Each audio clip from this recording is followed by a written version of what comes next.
Hello and welcome to the Infinity Bros podcast, the only podcast that's perfectly balanced as all things should be. My name is Isaac Edlin. I am your host tonight, and I have one very special Infinity Bro with me. It's Zayne Ellis.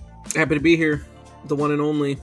That's right. Zayne and Isaac mess around. Gentlemen, it's another Zayne and Isaac mess around. You're going to get more and more of these as we go on because I feel like with all the Star Wars content we have this year, Zayne and I are your go-to mess around podcast. For Star Wars content. So. That's the way it's been for a while here with the Infinity Bros. It's always me and you. It's me like, and you. We're here for we it. Sprinkle Jared in a little bit. Yeah. Robbie, when we want a uneducated opinion on Star Wars, he comes on and spews his nonsense. But it's all good fun, and Zayne and I just love to talk Star Wars. So here we are. Yeah. Speaking of Star Wars, happy Star Wars Day to all you people out there celebrating. It is currently May 7th, but May the 4th, obviously, was over the weekend. A lot of cool things happened. Tales of the Empire dropped on May the 4th, so we're going to be talking about that today. We're also going to be talking about the third season of The Bad Batch, which ended last week, and Zayne and I have been very excited about that show as big Star Wars nerds. And then we're going to be revealing our top 6 Star Wars things. A very general list, right. But we're going to make it happen. It's going to be weird. It's going to be wacky, including all media like TV, movies, video games. I mean, holiday specials. Maybe Zayne has that on. I don't know. Maybe. Who knows? So yeah, stick around. We'll have a lot of fun content to go over, but just wanted to have kind of a Star Wars centric episode to celebrate. I heard on another podcast that the very first Star Wars movie, I think it was 77. So we're at like 47 years of Star Wars content. Like that 50-year one is going to be massive. Well, that's going to be such a huge anniversary. That's going to be all out. Wild. It's going to be awesome. We should do something crazy. We should go to Star Wars Celebration in Japan or wherever it is that year. That'd be nuts. That'd be wild. Then we could go to some history museums for Zayne and see that'd be pretty cool. Samurai swords. Some swords, yeah.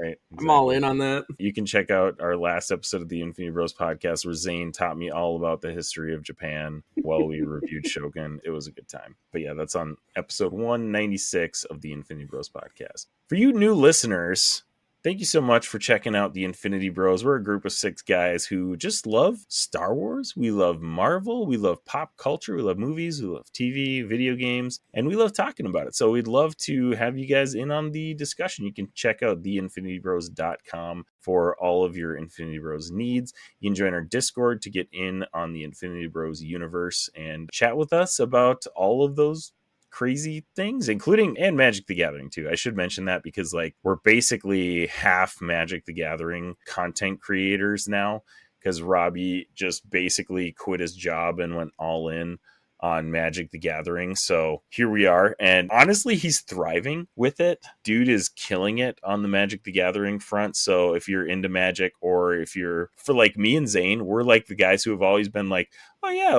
I think that would be kind of cool. We're on the outskirts. Robbie was a perfect person to draw us in and be all right, let's actually get into this. So right. I think he'll be the same for you if you give him a chance. Check him out on our TikTok or selling cards on Drip. So, and we'll have all those links in our show notes. All right, Zayne, you ready to dive into some Star Wars? Always. That's what I'm here for. Let's go. For those of you who may be new to the Infinity Bros, we have a special rating system on the Infinity Bros podcast. Here on the Infinity Bros podcast, everything is ranked from a 0 to 6 point scale. 0 meaning horrible, and 6 meaning absolutely excellent. If all of the Infinity Bros rank something a 6, it gets an Infinity Snap. So, for a few of these things, Tales of the Empire and Bad Batch specifically, we'll be rating them, and then we'll see if they get an Infinity Snap, which is the highest honor a TV show, movie, video game can achieve on the Infinity Bros podcast. All 6s all around. which kind of gets a little creepy, I guess. I never thought of it that way, but there's a lot of sixes involved. Yeah. I mean, just a couple. Like, as long as we never have 3 of us on the podcast and that it happens. Yeah, we're fine. Then we're fine. We're going to be talking about Tales of the Empire first. Like I said, that dropped on May the 4th on Disney Plus. Kind of a sequel series to Tales of the Jedi, which came out last year, which had a bunch of little short stories about Count Dooku and his Jedi life, and then Ahsoka kind of when she left the Order, and a few stories about that. And this kind of followed a similar path, following 2 characters specifically, Morgan Elsbeth, who we saw a lot of in the Ahsoka series last year, and Barriss Offee, which is kind of a throwback to Clone Wars. So if you're a big Clone Wars fan, you're probably going to enjoy this series if you haven't already consumed it. So first of all, we're going to start off with some non-spoiler reviews.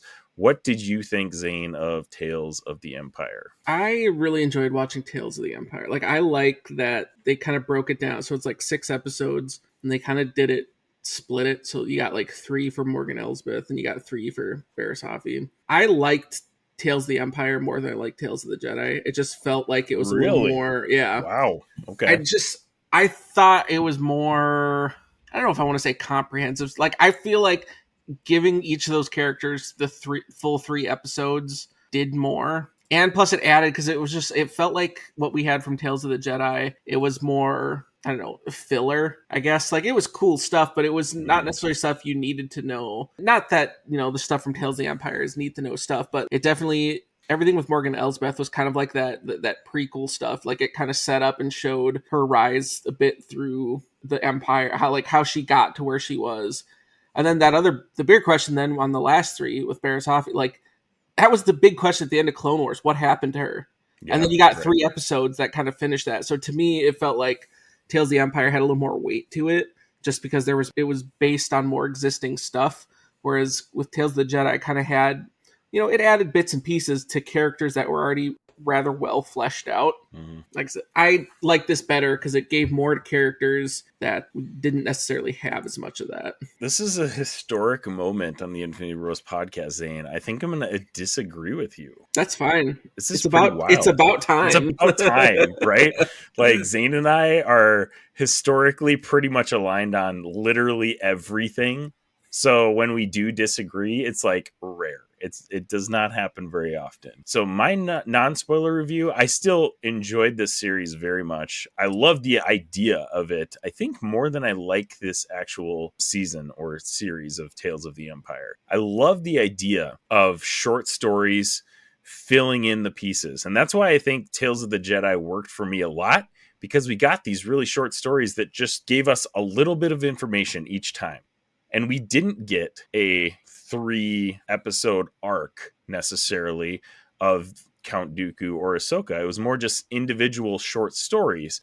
And I thought that these series were very well made for that. So here comes Tales of the Empire, and they definitely changed the format a little bit, in the sense that, like you said, I mean, they've got the definite 2-part Morgan Elsbeth 3 series, and it kind of is like a prequel, like you said.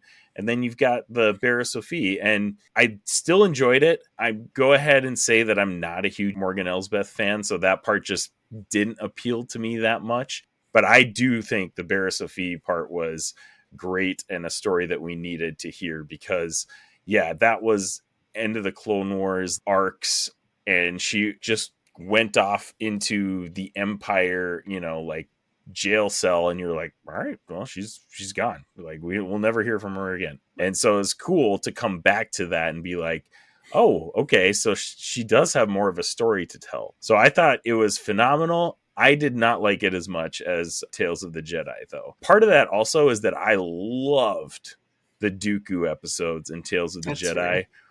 Man, Dooku's such an interesting character, and I thought the little episodic pieces of short stories that we got in Tales of the Jedi was just perfect. I absolutely loved that. But yeah, I didn't like the longer story. I feel like if you're going to do that, you might as well just like make a show about it, or like a series with that character themselves. So not quite as up on Tales of the Empire as I was Tales of the Jedi. But again, still really cool concept. Love that they're doing these. I do not want them to stop doing these. I want to see more. Even more Tales of the Empire too would be cool, because when we saw certain characters that we'll get into after a spoiler warning pop up, got very, very excited about that. So that's our non-spoiler reviews. We're going to give... I was just going to add on to the end of that. Like, yeah, like you said, the Barriss Offee part was way better than the Morgan Elsbeth part. Like, I will give it that.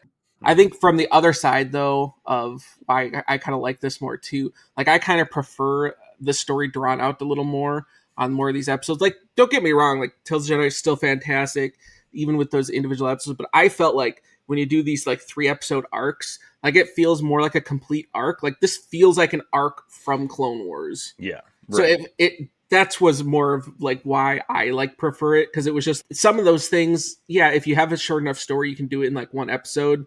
But I felt like in what that Tales of Empire was trying to achieve in telling, you know, that prequel story for Morgan Elsbeth and that sequel for Barriss, like that 3-episode arc was perfect for telling that part of the story that they were trying to tell. Yeah, that's what I really liked. I thought it fit well with what they were trying to do. So let's get into it a little bit deeper here. This is your official spoiler warning for Tales of the Empire.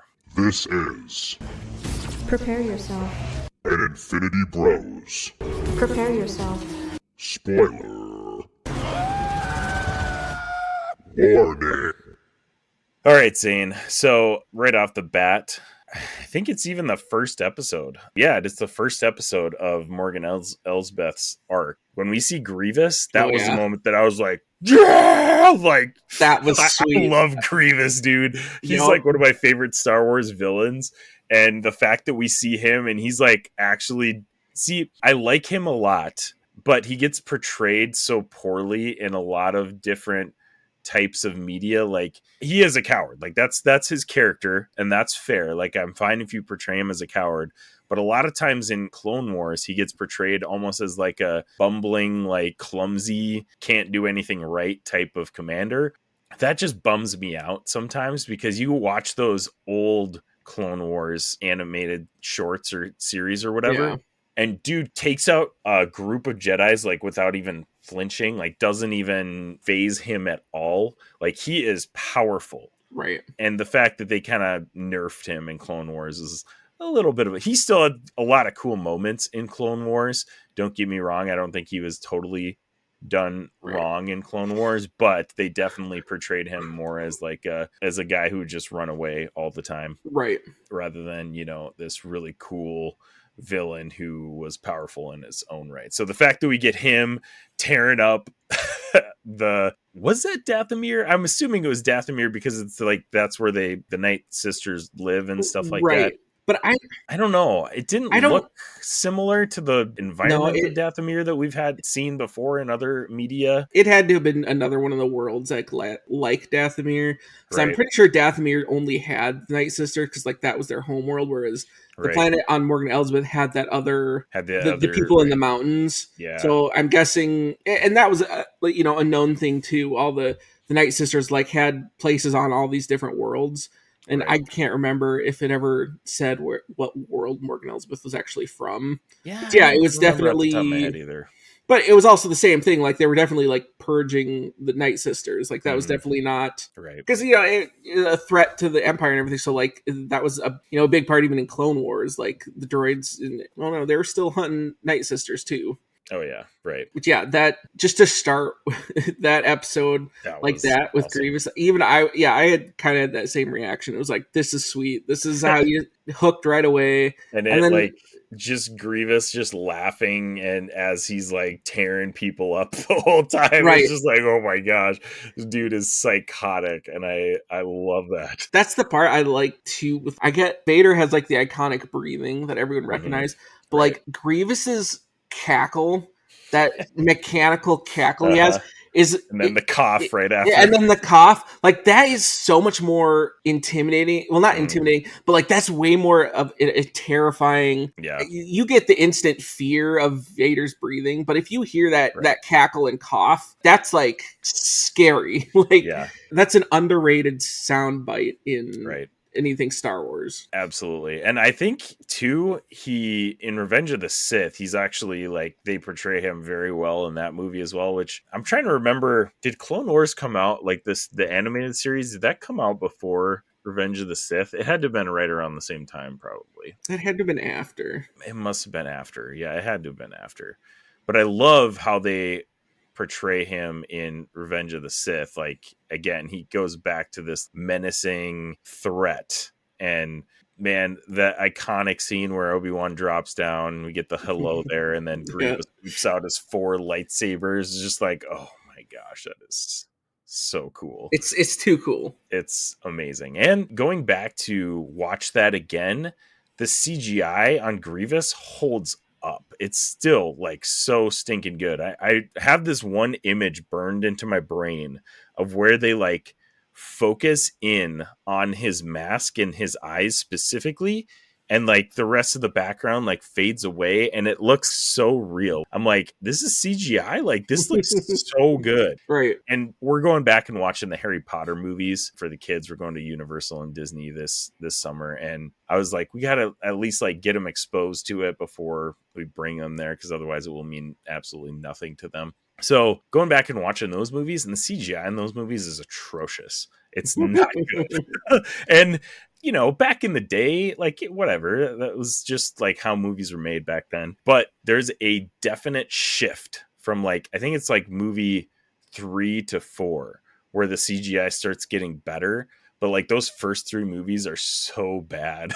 it's like going back and like, oh man, this is almost hard to watch, but it's like a still iconic movie. So like, you're like, okay, well, whatever. It's crazy too. Like, I guess bit of a sidebar, but that weird time in the early 2000s, how it was either like really, really well or really, really like eh. Right. So like that, but then you watch like Pirates of the Caribbean, and like Pirates of the Caribbean is still to this day top notch for how it's animated. I think like, it's the second one with Davy Jones. Yeah. He is incredible. Still mind-blowing CGI, like looks phenomenal. And you go back to Lord of the Rings too, which was early 2000s.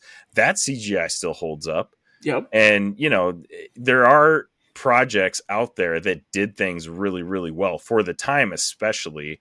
But if you can go back 20 years now and the CGI still holds up, that's impressive. So yeah, it's cool to see those types of projects. But yeah, that's what I remember about that Revenge of the Sith Grievous. Like, dude looked great and cemented him as one of my favorite Star Wars villains. And then all the lore that we've gotten about him since then just has made me love him more. So I loved seeing him in this episode. I did mention though that like Morgan Elsbeth just as a character does not interest me that much. Like, she is interesting, don't get me wrong. I do like that she, you know, has that Night Sister origin, and then like in the Ahsoka show we get to see a lot more of that along with Thrawn, which Thrawn shows up. That was another big moment, I think, in her third, maybe? Is it the third one? Maybe, I don't remember. Yeah, it was at the end, because it was the whole the Empire wasn't recognizing what she was doing, what Thrawn did. I love seeing Thrawn, but again, this whole Elsbeth art, especially too, another thing that kind of threw me for a loop was the fact that she is this like technical genius somehow, and I was like, that's not really your thing. Like, I don't really understand where that came from, where she like designed not the twin ion engines, but it was like the Interceptor or whatever, and that's where like Thrawn got that design or whatever, because he like recruited her. And I was like, nowhere in Ahsoka or The Mandalorian have we seen anything about her being this like technical genius that can come up with this stuff. And then all of a sudden she is in this. At that part I was just like, okay, whatever. Well, I mean, that was also a part of a thing too. Like, it just was something that was never really explored. Like there was still a lot of mystery behind her. Like you knew the way, I mean, you knew she was in charge of like that town, so you knew there was more to her than just like, oh, she's not just like some mob boss here. Right. It was a decent way of kind of establishing some of that, because like there is still so much of that character that it never dove into. If they wanted to establish that in general, I understand that these are kind of one-offs a little bit. We're probably not going to see a whole lot more of Morgan Elsbeth in like Star Wars content moving forward. It's telling her story because of that, because we're not going to get a whole lot more of her. But like, if you were going to establish her as that, why wouldn't you have, like, there was a perfect opportunity in Ahsoka when she's like making that, what do they call it? The giant like ring ship or whatever.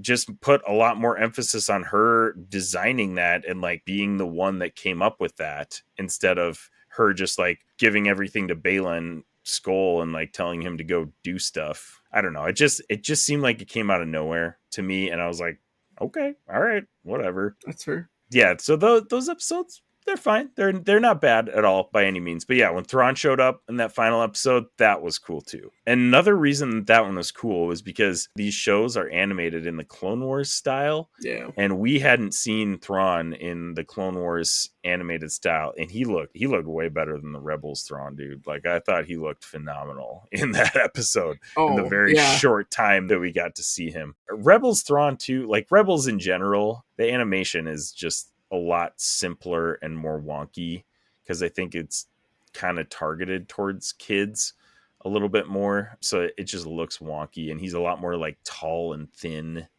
in that show. But yeah, I thought he looked really, really good in this episode. Right, because your whole basis of his animation so far has been from Rebels. Like that was the first of seeing that, and it was like you never saw it, but like you knew it was going to look good, and then you saw it and you're like, oh yeah. But then again, to flip back, like that more just goes to show of how like I wish they would have kept that animation for Rebels. Yeah, Rebels could have been better. Right. Like, and I'm gonna give a little bit of a sneak peek. Rebels is on my top 6 list that we're doing at the end here. It's a very, very, very good show, but it could have been better if they had just done better animation. I 100% agree. So what else did you like about Morgan Elsbeth's, though? Because you definitely seem to be more into that arc than I was. Yeah, it just, I think I kind of was saying earlier, there's just more of that establishment of like what her background was, like how she kind of rose to her position. And then the fact that it was just, even just setting up then at the end of seeing how she came to be in charge of that town that we see in, what is that, season 2 of Mandalorian, when we first see Ahsoka. And stuff like that's the town she's at, like the whole setup. They did so much to kind of set up what you saw her in from her introduction in season 2 Mandalorian. That's why, like, I wish we probably should have got more of that like before. It seems weird that we got this years later. Like it probably would have helped a ton to have this story. I know it doesn't fit with the Jedi, but like if you did more of an anthology, like have these episodes with Tales of the Jedi, because that would have explained more of what's coming up a little bit, right? Yeah. Whereas now it's like the storybook on Morgan Elsbeth has basically been closed unless they want to go whole Project Necromancer on her or something. I mean, she is a Night Sister, you don't know, right? So. Yeah. I mean, there definitely still is some story to tell, and you know, I take that back because she is still stuck on the planet that Baylan Skoll and Ahsoka and Sabine are all on too, right? I forget the name of that planet, but I think she's still there, right? Well, she died. Well, she got killed there on top of that tower. Oh yeah, I forgot about that. Never mind. Forget everything that I just said. So yeah, she is technically still there. I mean, hey, and she's a Night Sister, so that's what I'm saying. It could happen. It could happen, and it's Star Wars. You know, no one stays dead in Star Wars. Exactly. How much hate does she have in her heart? It works for Maul, you know? Yeah, she could survive just based on how much hate she has for Ahsoka. Yeah, maybe. Another minor note in that 3rd episode, I would be very interested to see where all of these are on the timeline, because we get Rook, which is, he's like a bounty hunter that works for Thrawn and Rebels. Obviously, Morgan Elsbeth is not involved in Rebels, so really it could be anywhere on the timeline. It could be after Rebels, it could be way before. Like, we have no clue where this is. And Rook is implied that he dies at the end of Rebels. I think he falls off like at that final battle, I think he falls off of the mountain or whatever. And they kind of leave it open-ended. Like, he's not like surely dead. So it could be afterwards. But I thought that was interesting that they had him do a little appearance to test Morgan Elsbeth. And it was cool to see her with her like Beskar spear. Yeah, that spear was sweet moves and stuff like that. I almost want to go back to that episode of The Mandalorian and watch that Ahsoka Elsbeth duel now that I have seen this. Because it was cool to see her on that world being the ruler, and cool reference to that episode of The Mandalorian. And that's what these episodes are great at, is like those little callbacks to all of the other media, Star Wars media out there, that they can just bring into these tiny short story episodes. That's what I love for Tales of the Jedi and Tales of the Empire. It's perfect for the nerdy Star Wars fans like you and me. But yeah, it's that perfect medium to fill in some of those stories, fill in some of those bits and pieces of the, the what it, like we said too, and I know we'll get into it more here, but like to finish the arc with Barriss Offee, that was a big question from Clone Wars. What ended up happening to her? Well, now we have our answer. Right. This is the perfect medium for that, of, hey, we can answer some of these, it's a quick little arc. You don't need a ton of episode or time spent on it, but like you can still do it justice and give it enough time to still write it as a good arc and a good way to end, that person's story. So let's just go ahead and pivot. So Barriss Offee, basically, if you guys haven't watched Clone Wars, she is a Padawan, is one of like Ahsoka's best Padawan buddies. And she ends up turning on the Jedi Order and Ahsoka. She frames Ahsoka basically for murder. She blows up a section of the Jedi Temple, which a few people die in, and frames Ahsoka for it. And she basically says at the end of her arc in Clone Wars, the Jedi Order has become the villains. She kind of becomes like an activist, extremist type of person, and gets locked up by the Empire to presumably never be seen again until now. So the Empire recruits her to be an Inquisitor, which I think is fantastic. I love that premise. And she initially is like, yeah, sure, why not? Right. I love how she just like goes along with everything. But the cool thing about that was we get to see how manipulative the Empire is. Like, we as viewers, we see the Empire and we're like, obviously the Empire is bad. It's this big bad thing. They're oppressing worlds and people everywhere, right? From her limited point of view, she's in this cell. She doesn't even know about the Order 66, right? Like, she knows nothing. She comes out and they offer her this chance to basically hunt down Jedi. And she's like, oh, okay, like maybe this sounds all right. She doesn't know the state of the world, but the Empire does not share that with her. They're just like, no, yeah, just go along with this. It'll be totally fine. And I think that's a really cool perspective at how the Empire and how world governments as well, not just the Empire, frame things to benefit themselves, and people just go along with it because that's what they see. So that's what Barriss did. She went along with it. And then we get, kind of this realization in episode 2 that, I guess the Empire's not all it's cracked up to be, as her mentor slaughters a whole city of people. Seriously. You think, like, you get a little bit of a clue that, like, maybe we're the bad guys here. Are we the baddies? Are we the baddies? Yeah, right. It was so funny how she was so willing to go along with all this stuff. And then that happened and she like kind of just kept going along with it.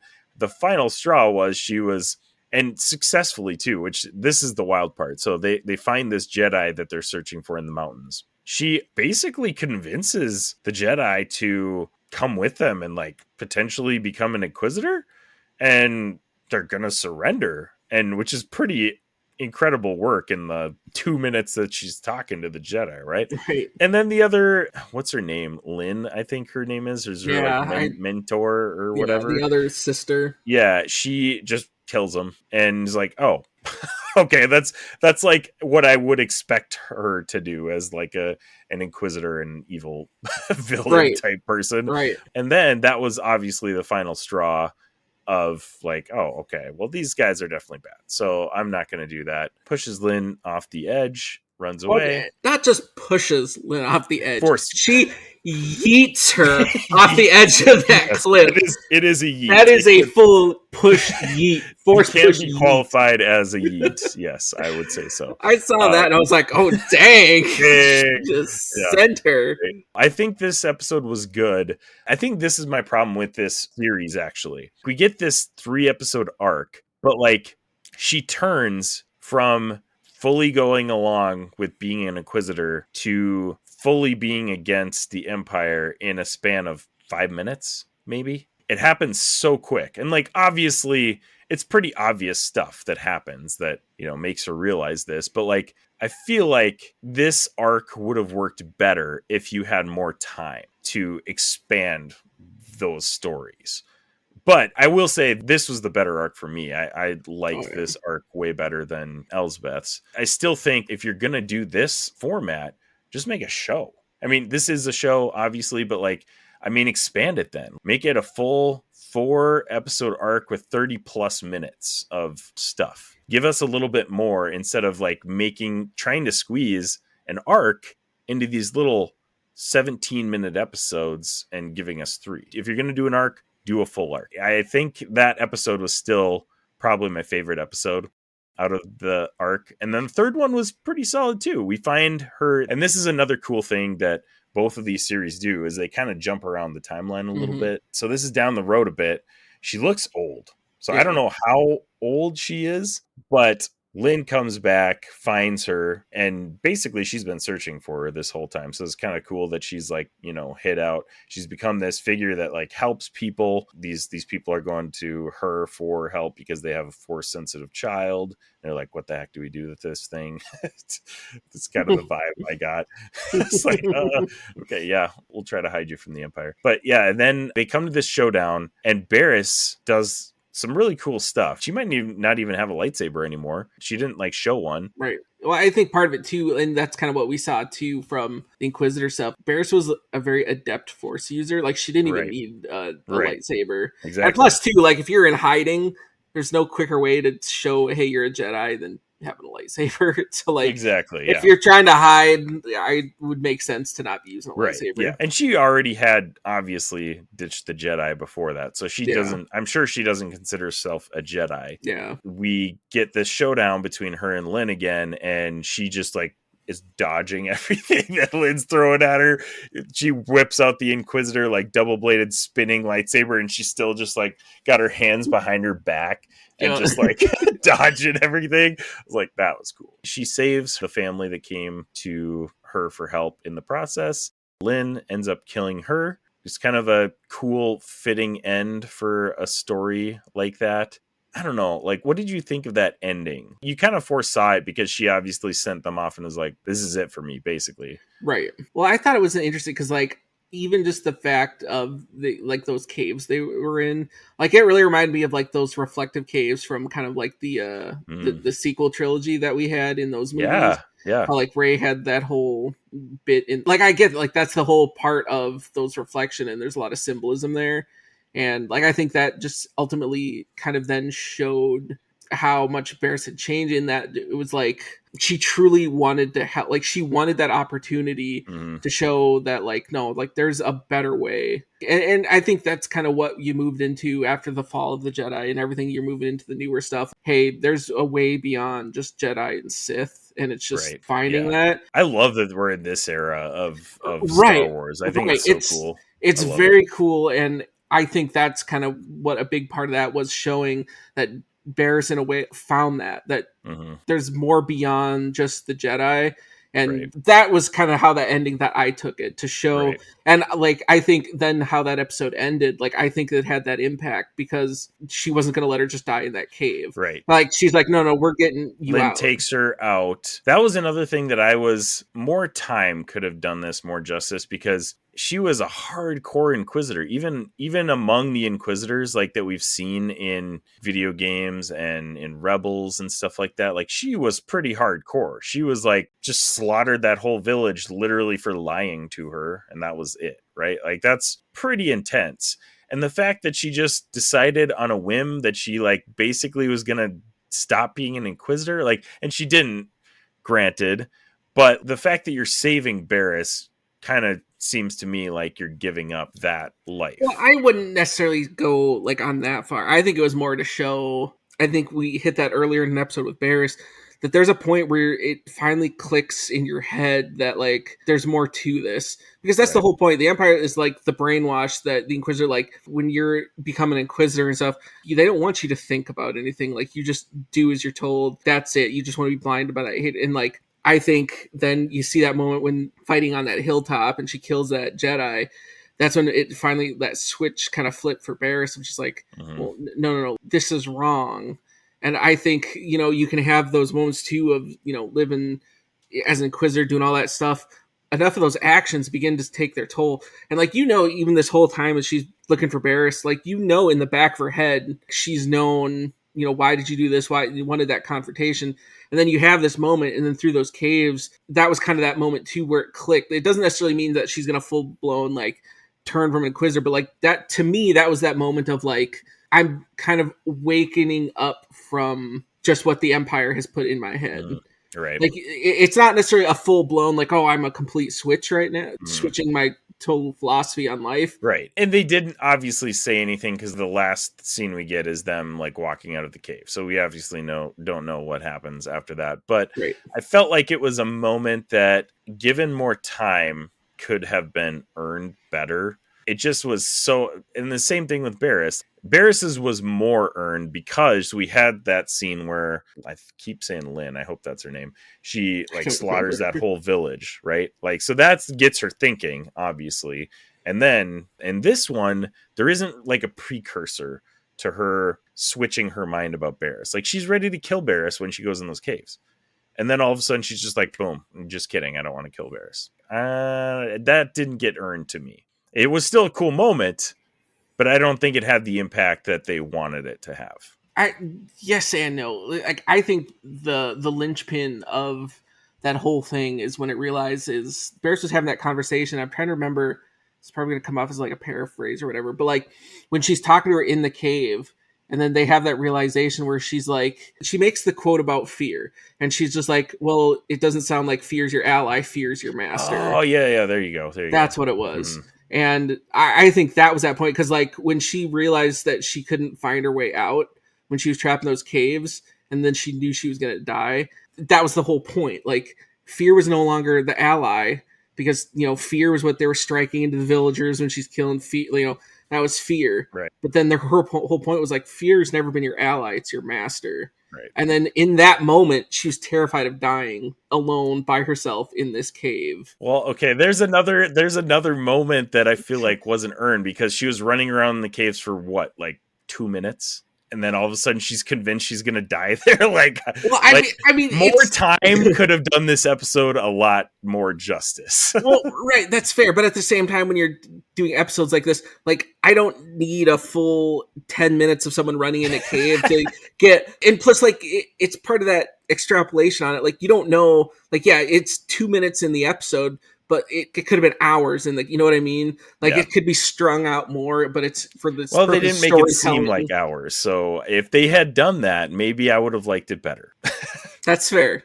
That's fair. But either way, I still think it was a very solid finale episode for Barriss, and I thought it was cool how she basically was able to turn her in a way, not from necessarily being an Inquisitor, but at least from the hate and anger and fear and all that stuff in that moment. So still really, really cool. And I'd say, I mean, again, I love these little short stories that they're telling, and give me more. Like Oh, every yeah. May the 4th, that should become a tradition. That'd Every be May the cool. 4th, they should give us another little mini series like this. That would be awesome. Yeah, that'd be a cool way of doing it too, because you can keep adding some of these more of these stories, and you never know. Right. Maybe that's a future story of Lynn or whatever her name is. Maybe we'll get more of her story. Yeah. Or maybe she shows up somewhere else. Maybe we'll get a story about Dexter Jettster's diner. Like maybe that's the one that needs to be told. Right. We'll find out. All right, Zane. Moment of truth. What was your rating of Tales of the Empire? My rating for Tales of the Empire, I'm gonna give it like a 5. It's solid. Again, it's not like I'm gonna tell anyone like, oh, you got to go watch it. It's not must see TV. But for what it is and the story it's trying to tell, like I thought it was a decent job. I said, it added to the stories. Like I liked the arcs. It did enough for me. And then had the Clone Wars animation. Big fan. And so yeah, I 5 of 5. I have no complaints with it. Yeah. I also am giving it a 5. I feel like I sound like I've been harsh on it, but I give Tales of the Jedi a 6 out of 6. I absolutely love that series. So a 5 out of 6 is a solid score still. I thought it was still great. I love what they're doing with it. I want to see more. And Tales of the Empire, again, I said this earlier, but like there's so many Empire stories that need to be told. I'm fully on board for more Tales of the Empire specifically. I'm down for more Tales of the Jedi, Tales of the Resistance, Tales of whatever the heck they want to tell. I'm going to watch it. But Tales of the Empire specifically, I feel like they have a lot of really cool stories to tell. Yeah. So I hope that they do come back to this specifically at some point. Hopefully they keep coming out with more miniseries like this. Yeah, so hopefully. That'd be really cool. So there it is, officially 5 out of 6 from your Infinity Bros for the Tales of the Empire. All right, next up on the docket, Zane, is The Bad Batch. Great show that Zane and I, and actually Jarrett and Mark have been watching as well. I don't know if they're fully caught up on it, so they weren't on this episode, but it's definitely one that I feel like all hardcore Star Wars fans are going to love. So let's do some non-spoiler reviews quick, and then we'll get into the series here. What did you think of season 3? I really like season 3. Like I thought there was the perfect way to end the whole story, like the way they brought everything around to end it. I thought season 3 was solid, and yeah, probably some of the best storytelling of all 3 of the seasons.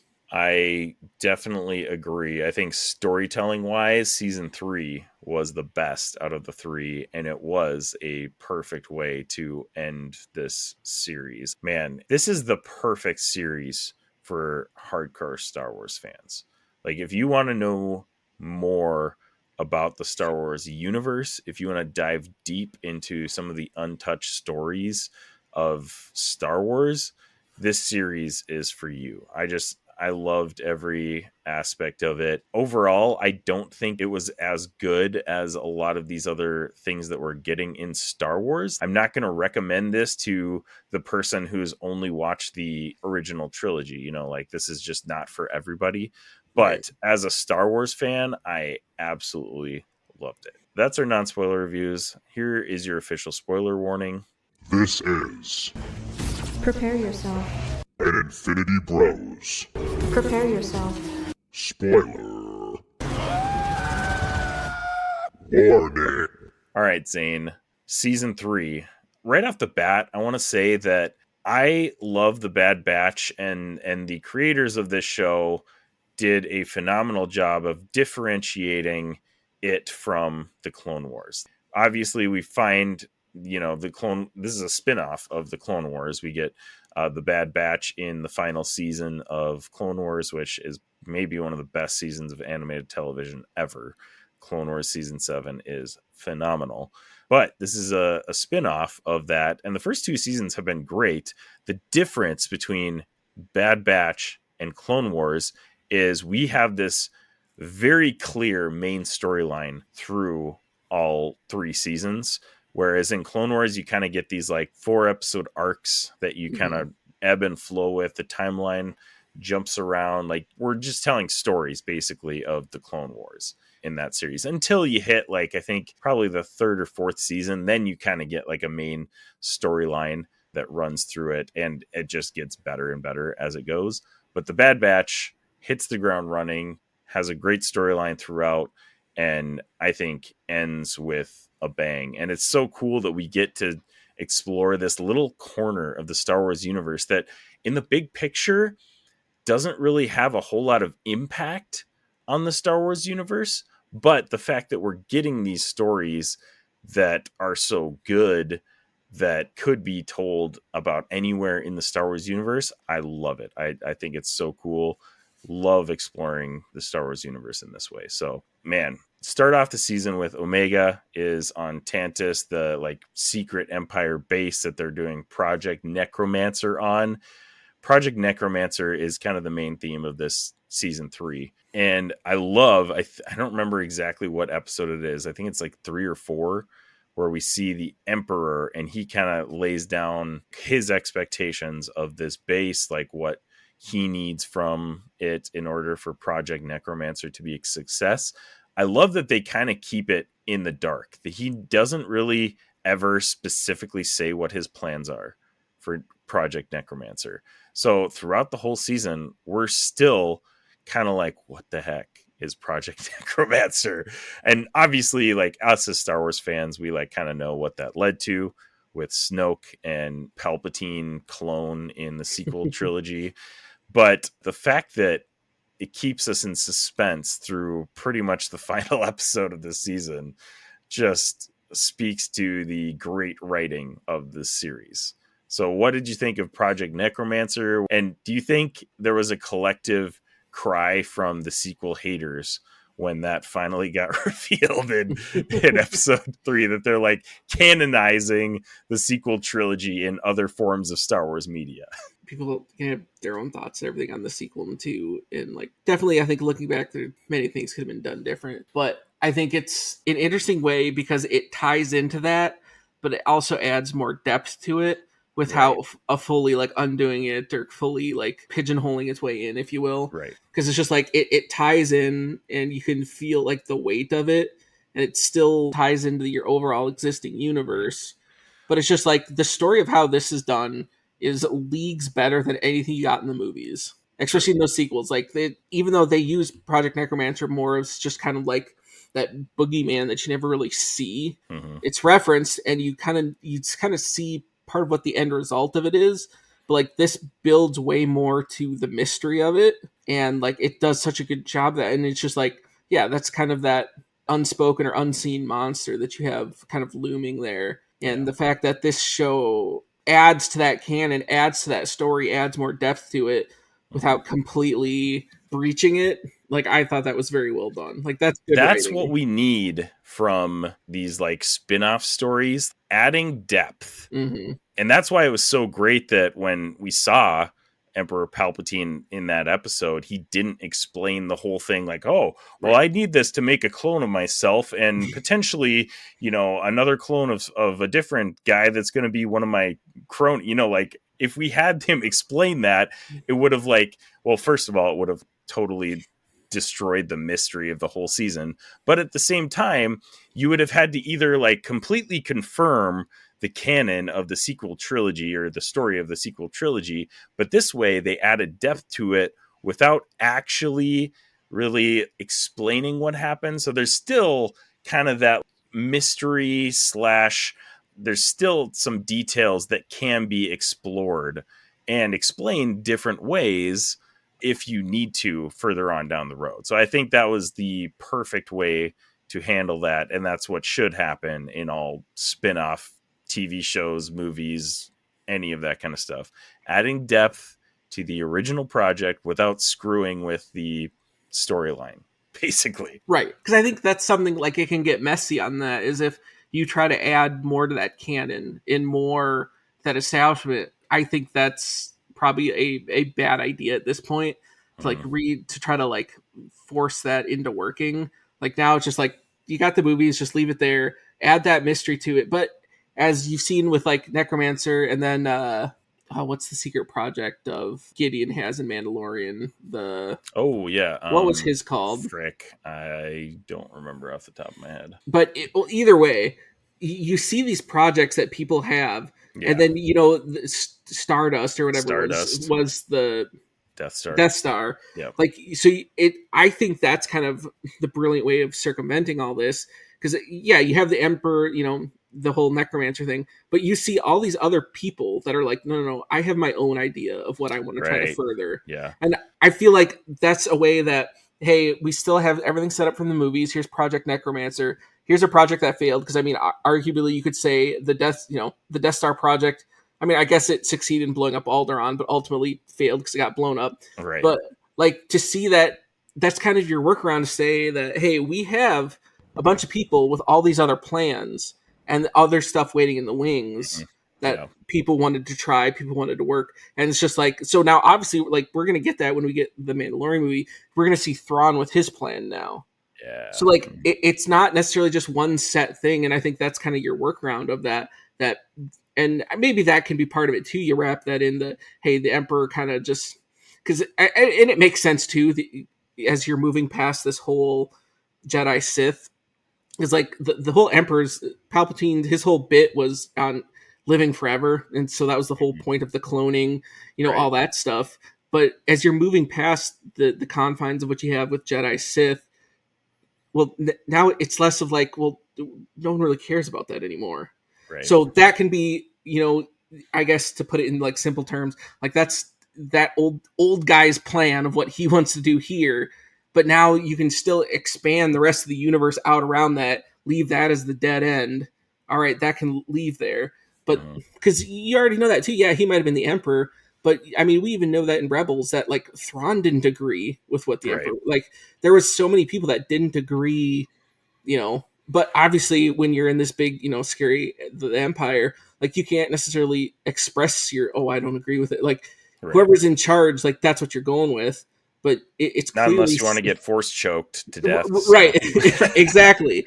But like you see it like time and time again, and they've done a good job of introducing that you have all these people with their different ideas and the different plans and and it's like, so you can expand around this.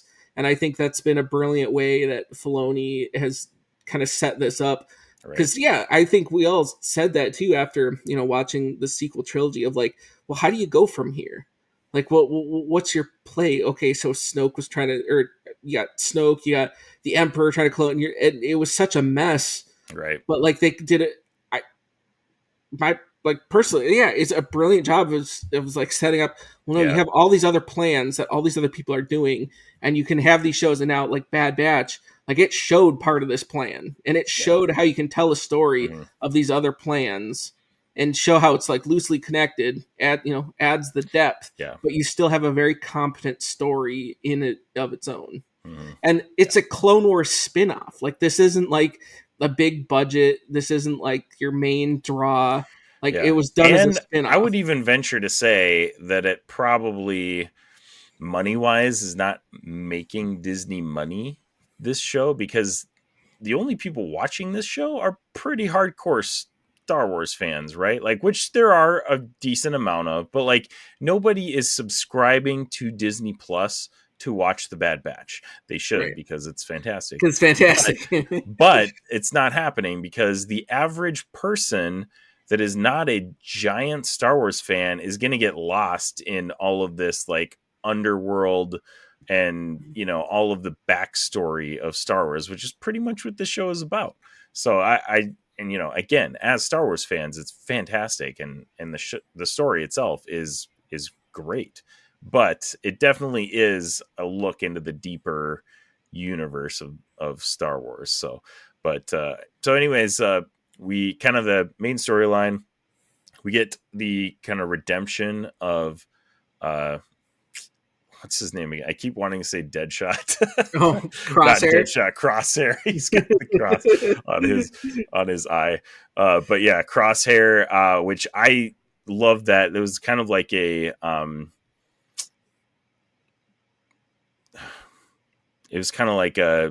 returning storyline from last season, where he basically goes with the Empire last season, and then at the end of the season realizes like, the Empire sucks, and he's in prison. So Omega and Crosshair finally escape Tantus, make it back with the squad. Tech dies. That was a thing that happened this season. That was crazy. You kind of always had the sense that one of them might die, but I did not think it was going to be Tech. I thought for sure it was going to be Echo, because like he's not that exciting or interesting, I guess.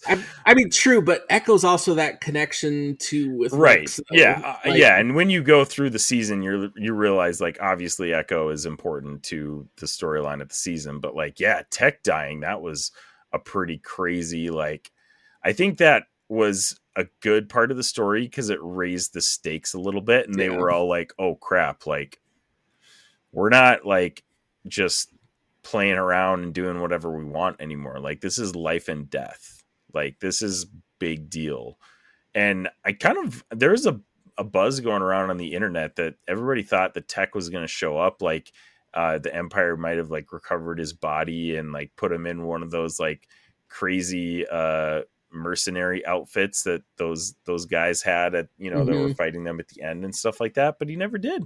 They stuck with their storyline, which I thought was pretty good of them. And I'm glad they didn't do that. I think that would have cheapened everything that the Bad Batch went through. Agreed. And the whole story to the end. Like I'm glad they left it how they did, because like you said, his death was so impactful, and how that story at that moment shifted. It's just like you got to leave it dead there. You bring that back, that just cheapens it too much. Right. I agree. I don't think that would have been it would have been a crazy reveal, but I think that would have like cheapened his death, which they did make a big deal. And that was pretty early on in the season. That was like, I don't know, 4 or 5 episodes in. So like, it was that was pretty crazy. I think it was cool that they, killed off a main character that definitely had a significant impact on the rest of the season. And then, you get that Omega at the end of the season still keeps his glasses as like a, kind of remembrance of him. So kind of a cool little memento. Right. Later on in the season, we get guest appearances from Fennec Shand and Asajj Ventress. Ventress showing up was crazy and awesome. What did you think of that appearance?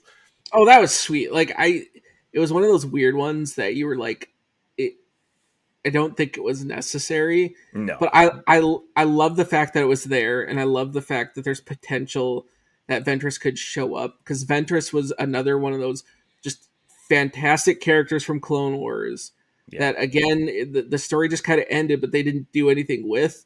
But she has enough, like, star power, quote unquote, if you will, that you can do so much more with her character, just because she's kind of that.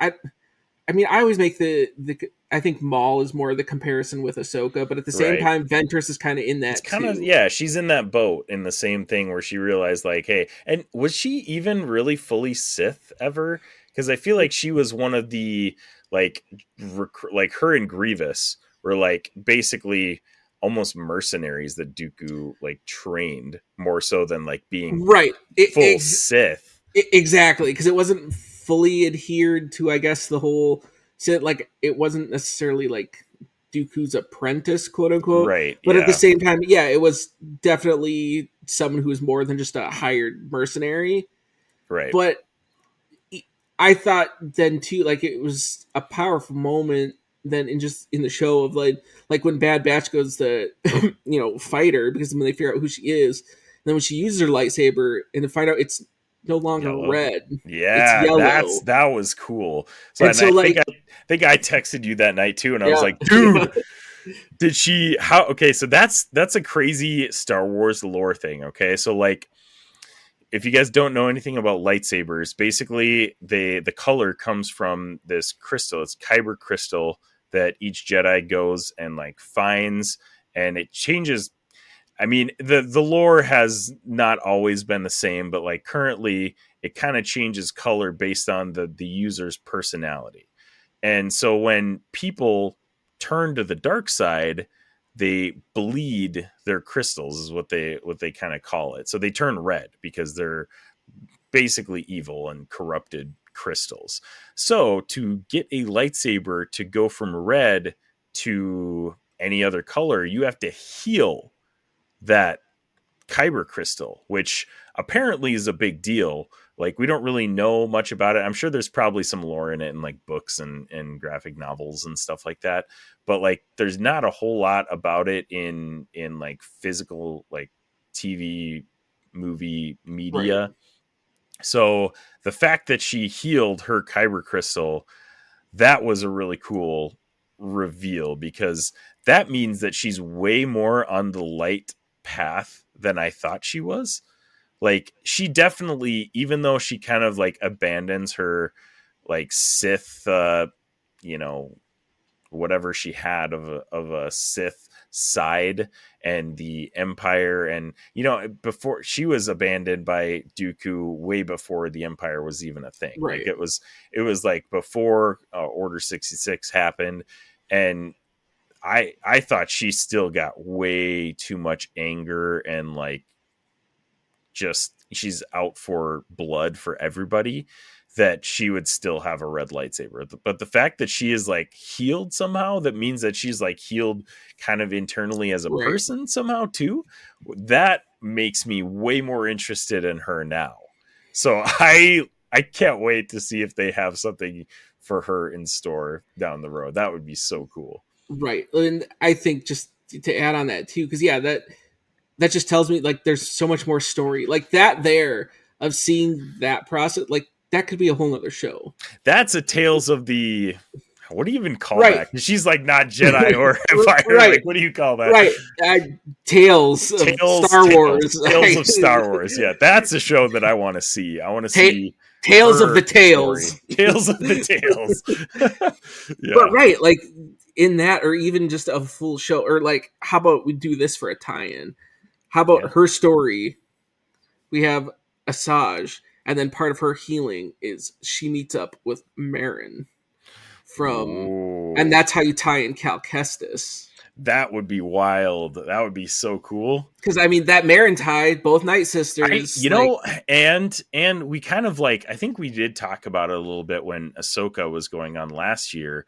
I mean, Merrin has that Night Sister tie with Morgan Elsbeth too, which obviously at the end of the season probably doesn't mean anything, because she's even though she's dead, unquote unquote, she's also on a different planet in a different galaxy. In a different galaxy, so it's probably not going to tie into anything in the future for Merrin, but still, to see those characters come to the big screen would be phenomenal. I think that's like legit, like my number one thing right now. Like, I know, like, I'll freak out like if I see Cal Kestis or Merrin. Like, if you get them finally in the big screen, like tie that into Star, like that's my big moment. Like, that's what I need right now from Star Wars. Right, bring that to the big screen, and like that would just be the epic culmination of like connecting all of this.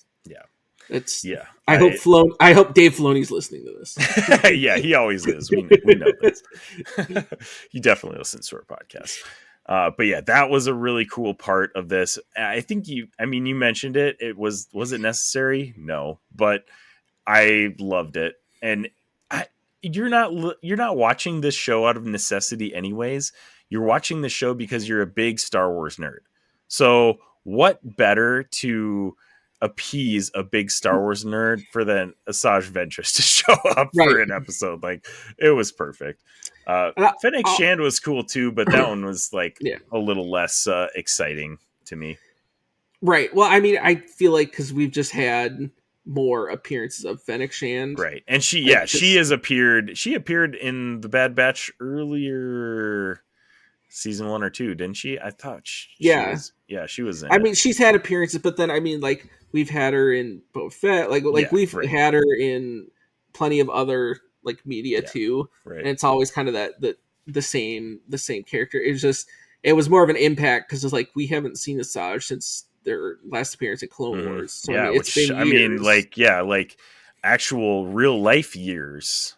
Right, literally. I'm trying to remember. I don't think she shows up in season 6. So she's in season 5. I think is her last appearance in the Clone Wars.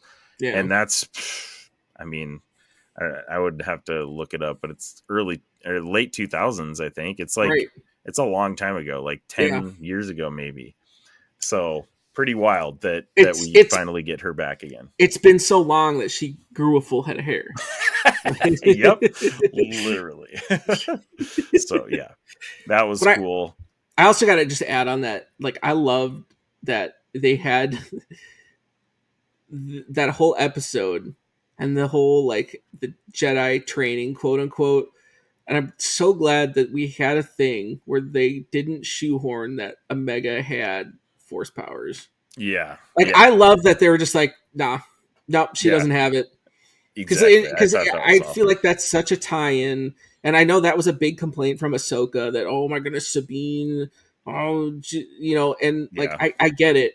But there was something about it finally seeing of just like, no, some people don't have it and that's okay. Yeah. That wasn't why Omega was wanted. Omega was wanted because of her M count. Right. But that was because she was a clone. Isn't it not because so she funny was too, though, that they literally are so embarrassed that the midichlorians were even a thing that they're just referring to it as an M count. The M count, yeah. It's so funny. I absolutely love that they did that. They're just like, nah, it's not midichlorians anymore. It's M count. Right. Oh my gosh, it's so funny. But I mean, and so we're like at the age where Phantom Menace was like when we were little kids. Like when I watched Phantom Menace, I fully accepted that midichlorians were a thing, and like I didn't even care. It was fine. I wasn't like an old cynic when Phantom Menace came out. So the midichlorian thing does not bother me like it bothers a lot of Star Wars fans, but I just think that's hilarious that they're basically trolling the Star Wars universe by bringing them back and making them a big part of the story moving forward. Just so funny. But yeah, I do agree though. I think it was cool that they kept her just like a normal non-force sensitive person. Right. Which goes to show too that their research may not mean anything if a high M count person still isn't really attuned to the Force or whatever. Maybe that's an anomaly. Maybe not. Who knows? Well, maybe it's not entirely fair to say that she's non-force sensitive. Like, I think she's force sensitive. She just, like I said, she just didn't have the capacity for it. Right. Like, the capacity or the desire. Like, right. Also true, which probably also ties into that. She's already got everything she needs. So why would she need to? Right. And like I said too, like I think that's the whole point of her character was she was cloned to have the high M count because obviously that's what they needed because that was the whole point to tie in because Palpatine needed that for his clones because normally clones like that was my take on it. Like she was purposely created. So she was basically the test tube that had the part of the research to have the high M count. But like she's not the end result. You got to take her blood with another and combine that to get. So basically, she was the carrier of the M count. To get a force, you got to get the clone right. So you got to put it into the rest. Well, the clones aren't the force sensitive ones. It's just so then she's basically carrying the technology for it. That when Palpatine has his clone, he just takes her blood because she's already has the whole M count for it. That makes sense. Because then so it was more that was what her value was. It wasn't that she's magically going to become a super powerful force user. Right. Yeah. It was just that she was genetically created to have a high M count because her body was basically to be, genetically harvested for the M count. It wasn't that she was supposed to be force sensitive. Mm-hmm. It was just that she's the test tube of M count. Right. I think that makes sense with the vibe of the show as well. Right. Too. So, and you know what? Like, I mean, we saw it too with Andor as well, but like a show without force sensitive people. I mean, obviously we get Asajj Ventress that we've been talking about, but like the fact that we get a show that's all about people that are not force sensitive, like it still can be a really good show. Like Andor was fantastic. Bad Batch has been phenomenal. Like it can happen. That means there's so many more corners of the Star Wars universe that we can explore and people are hopefully still going to be interested in. So, but yeah, and then we get, last thing that we get is a scene of adult Omega basically starting to sneak off to fly, be a pilot in the Resistance, which I thought was a pretty cool like nod to, you know, just like general Star Wars lore. She has a conversation with Hunter, and Hunter's like, it's so funny that Hunter, this manly macho like clone that like tracks things and has this big knife, is this like overprotective father figure. Like it's just so great. So he basically is like, as she's an adult, still trying to convince her like, you don't need to do this, like you're fine living here with no adventures and no nothing. You can stay here.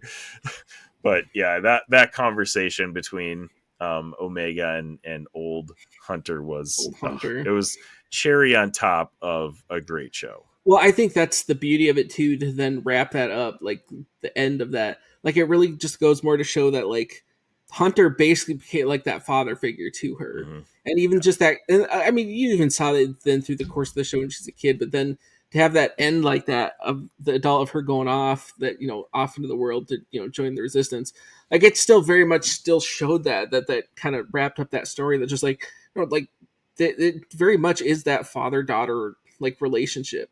And like that was such a cool, you know, thing to see, because it really was like, it legit has like, they were like a family. Like that's what the Bad Batch is, you know.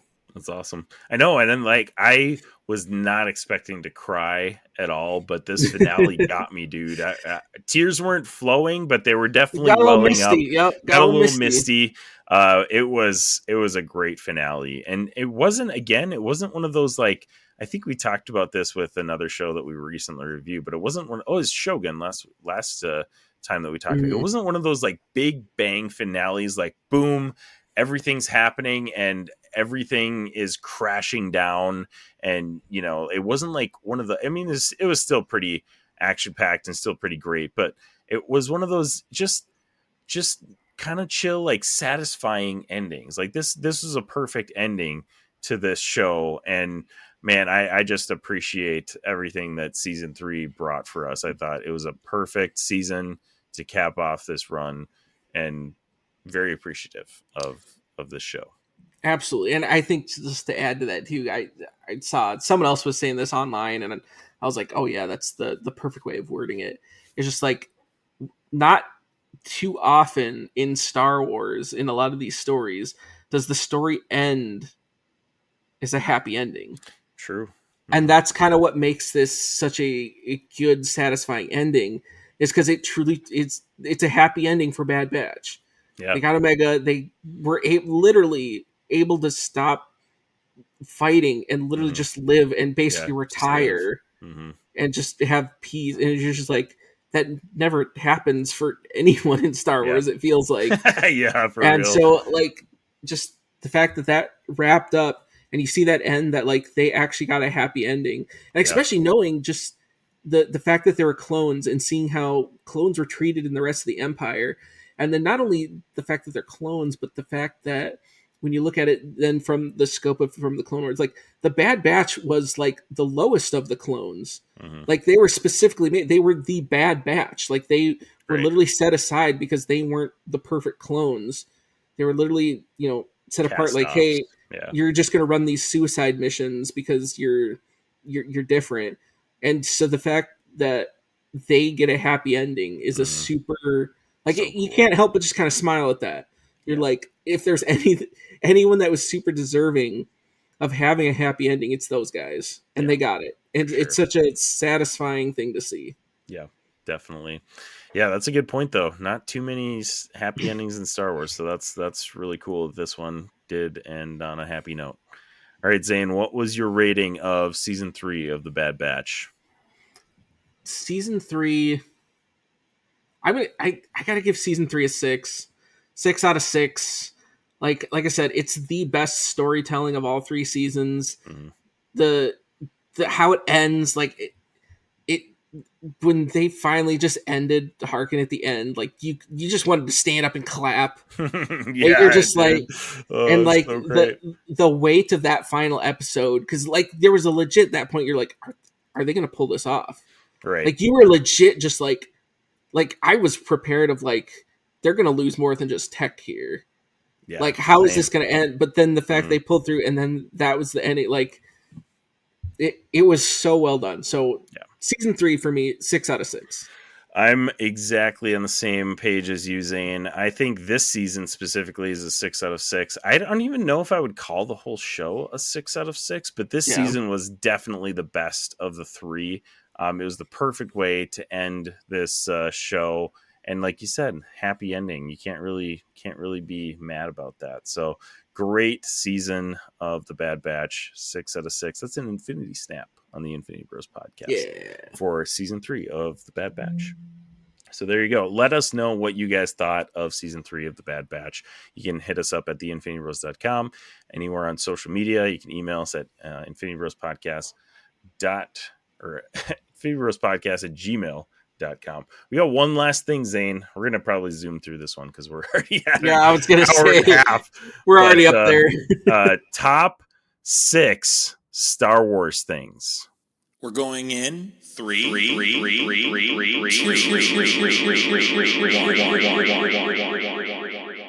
You're entering the top 5 on the Infinity Bros podcast. Starting now. Okay, so we're just like thinking we haven't done a top 6 for a while. We already did top 6 Disney Plus Star Wars shows, and we're kind of thinking like, do we throw in animation? No, let's just do a total top 6 of everything, every type of media, movies, TV shows, video games, anything. Throw it all in there. See what we get. Let's mix it up the big melting pot of Star Wars. So let's just, since we're kind of zooming through it, Zane, let's just go through our whole list. Why don't you go ahead and go first? What is your top 6 Star Wars things?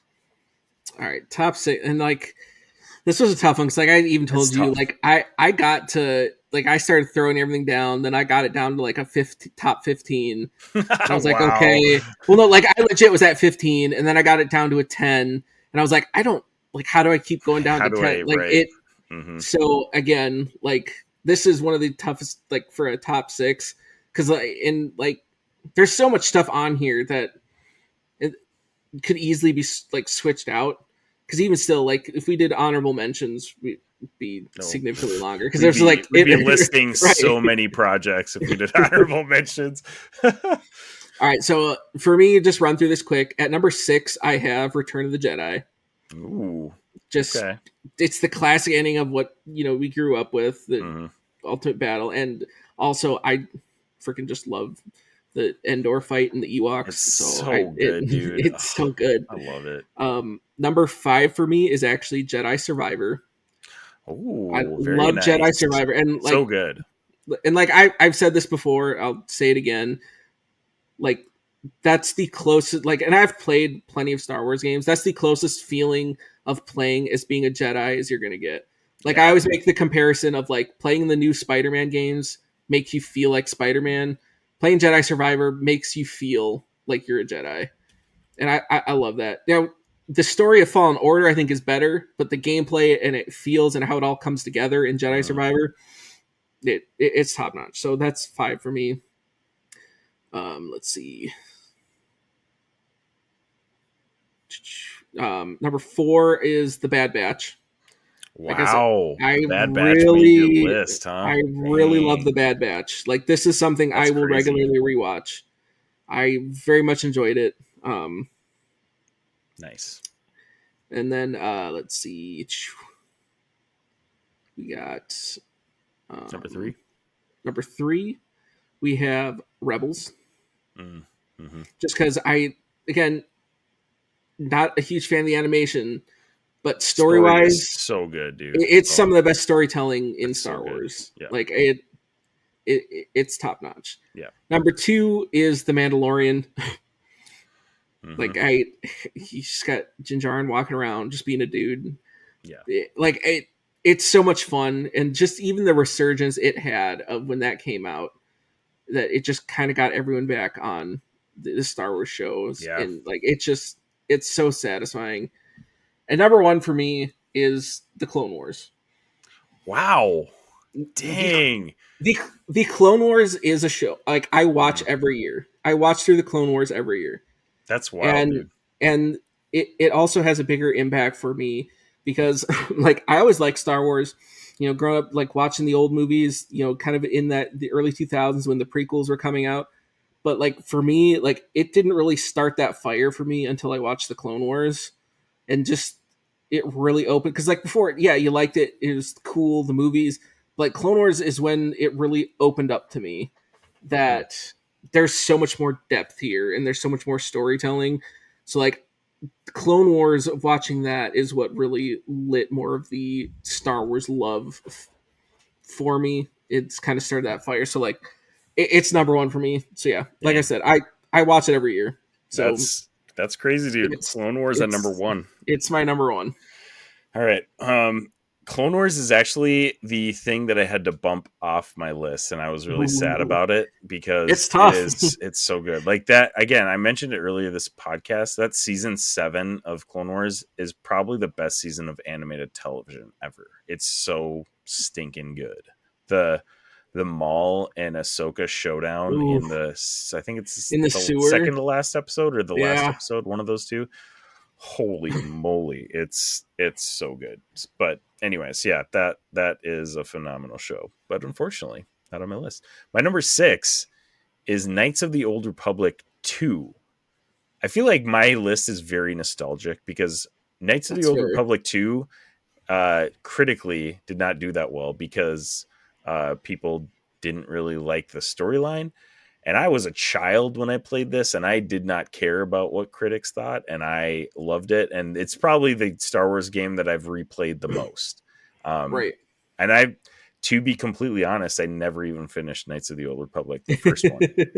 But I replayed 2 many, many times because it was a really fun game for me. So and that's what's funny about you saying that, because like Knights of the Old Republic 2, that was the last one I bumped off my list. Really? So it's just like we're so close, right? That's what I mean. Like there's so much stuff, and it's any of it could be anywhere.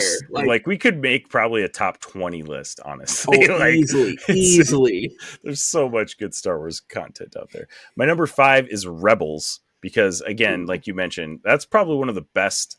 That's the best storyline of any TV show. The knock is the animation.